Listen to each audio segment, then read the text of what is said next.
Se andiamo a guardare il nostro puzzle nell'area in cui abitiamo noi, ovvero il Mediterraneo, vediamo che questa area è interessata da una linea rossa.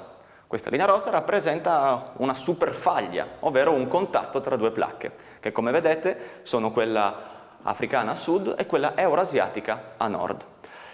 Queste due placche si stanno scontrando una contro l'altra, o meglio, è la placca africana che sta andando verso nord, che si sta infilando sotto a quella eurasiatica. Questo regime tettonico, come dicono i geologi, è un regime compressivo e quindi ha generato praticamente tutte le catene montuose che ci sono attorno al Mediterraneo, tra cui chiaramente anche le Alpi.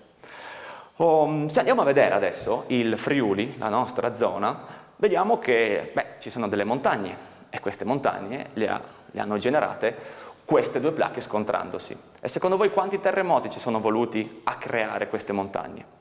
Infatti, se andiamo a vedere anche banalmente la storia geologica o sismologica della nostra regione, i sismologi fanno molta attenzione a recuperare tutte le informazioni, gli scritti che ci sono stati negli ultimi secoli inerenti ai terremoti, perché è molto utile scoprire dove ci sono già stati dei terremoti, quanto forti sono stati e quanto tempo è passato tra una scossa e l'altra, perché purtroppo dove è capitato un terremoto probabilmente ricapiterà. E qui, al laboratorio del terremoto di Gemona, possiamo vedere cosa c'è sotto a queste placche.